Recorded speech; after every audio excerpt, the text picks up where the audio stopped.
Okay, today we're going to take a look at probabilities as they pertain to overlapping events or mutually exclusive events. When we look at problems that are mutually exclusive or overlapping, there's one gigantic keyword that comes into play, and that keyword is or. Now, earlier in the week we did some problems where we were looking at probabilities, or late a couple sections ago, where we were looking for probabilities of two things both happening. This is now a situation where it's one or the other, and that changes our probability a little bit. When we have two outcomes with events in common, they're called overlapping events. When two events don't have any outcomes in common, they're called disjointed events.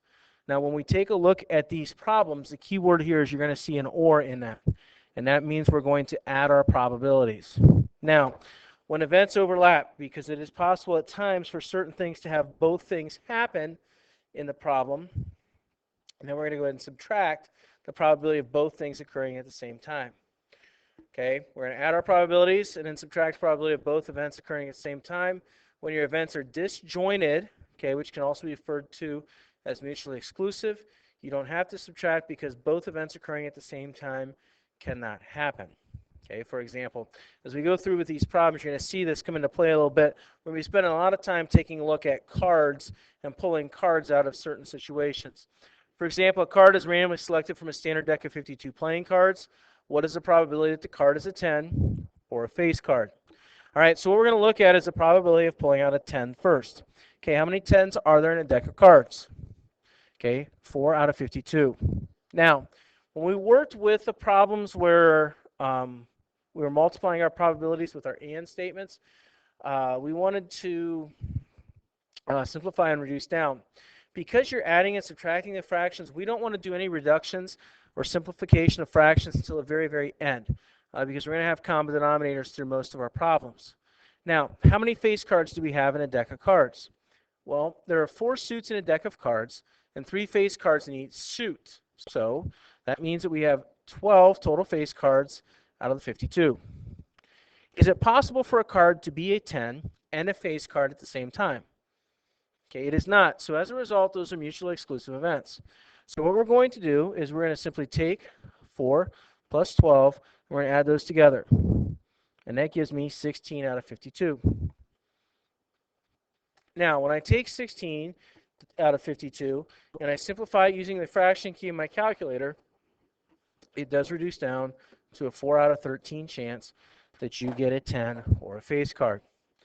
Again, those are mutually exclusive events because you can't have a 10 and a face card at the same time. There's no overlap.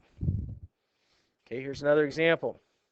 Okay, we want to take a card that's randomly selected from the standard deck of 52 playing cards. What is the probability that the card is a spade or a face card? All right, so how many spades do we have? Okay, there are 13 because there's 13 cards in a suit. Okay, we said that there were 12 face cards in our deck total. Okay, so that's going to be plus 12 out of 52. And then the catch here is, can you have a face card that is also a spade? Well, that answer is actually yes.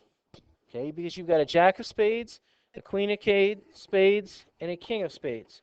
Okay, so that means that there are 3 face cards that are spades. So we need to subtract those off. So minus 3 out of 52. 13 plus 12 is 25, minus 3 is a 22 out of 52 chance that you will pull a spade or a face card. Again, we're going to use the fraction key on our calculator. So we take 22 and divide it by 52 to find our decimal, and that will simplify to 11 out of 26. Again, either answer is going to be fine. Okay, but the key thing was that you had a face card that was also a spade. So those events overlapped.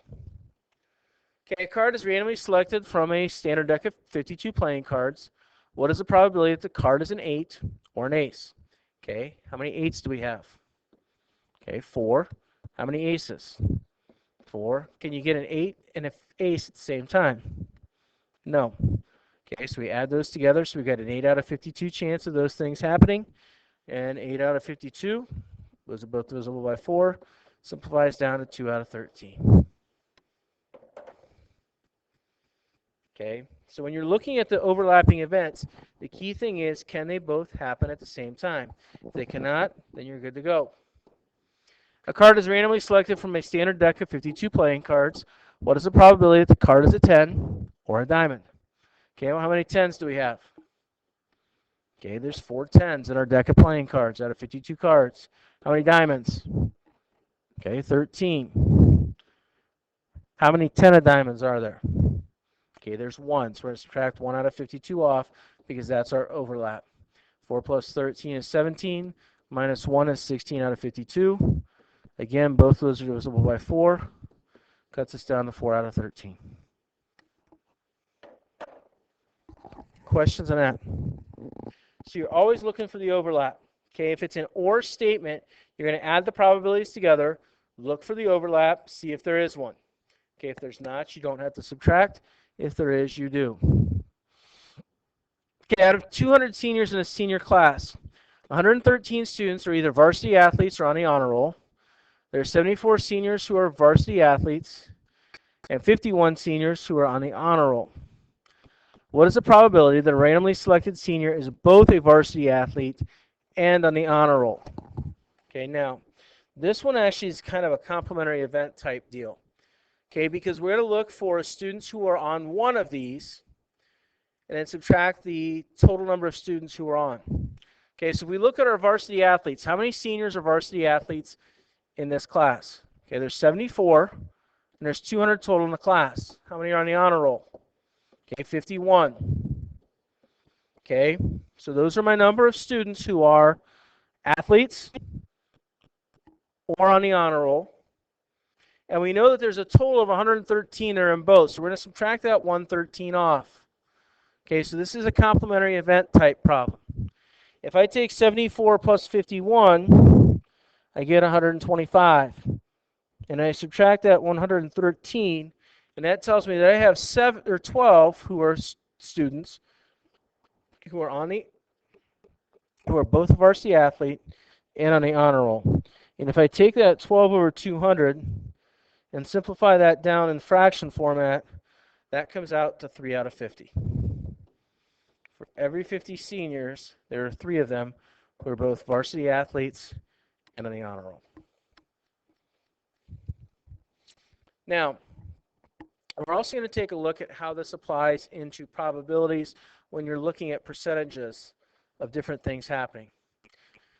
The American Diabetes Association estimates that 8.3% of the people in the United States have diabetes.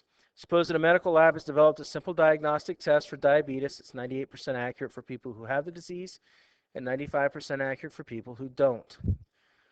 What is the probability that a medical lab gives a test to a randomly selected person and a probability that the diagnosis is incorrect? All right, what we're going to do is we're going to find the probability of a correct diagnosis. And then we're going to use the complementary event or complementary probability idea to find out the probability that it's incorrect. Now, there are 8.3% of people who are diagnosed with diabetes. That test is 98% accurate. So I'm going to multiply those two together. At the same time, it's 95% accurate for those who don't have the disease. All right, well, if there's 8.3% of the population that is, that means that there's 91.7% of the population that doesn't have it. Now, what we're going to find is the accuracy rate on a positive basis. So I'm going to take 0.083 and multiply it by 0.98. That gives me 0.08134. At the same time, then, I'm going to take the 0.95 and multiply it by 0.917. And that is going to give me 0.87115. I'm going to add those two numbers together. Okay, and that comes out to be 0.95249. Now, that is our probability of a correct diagnosis, okay, which is about 95.25%. What the question asks, though, what is the incorrect diagnosis rate? Okay, so what we're going to do is we're going to take that 100% total we have, subtract 95.25%, and we'll find out that it is 4.75% inaccurate. Okay. Are there any questions on that? So we found our percentage of people who got the accurate test, and then subtracted from 100 to find the inaccurate rate. All right, so the next problem deals with a basketball team, and it is slightly different from that. When a high school basketball team leads at 60% of the games in a season, okay? So in 60% of the games, which is 0.6, they're ahead, which means in 40% of the games, they're behind. If they win 80% of the time when they have a halftime lead, we're going to take 0.6 times 0.8. And they win 10% when they don't, so we're going to take 0.4 times 0.1. And then we're going to find our probability that a team wins a particular game during the course of the season. When we take 0.6 times 0.8, that gives us 0.48. We take 0.4 times 0.1, that gives us 0.04. And if we add those together, that gives us a 0.52. That means that our team wins 52% of their games during the course of the season. Are there any questions on that? Okay, at this point, we'll go ahead and pass out the homework, and we've got the rest of the period then that you can work on that.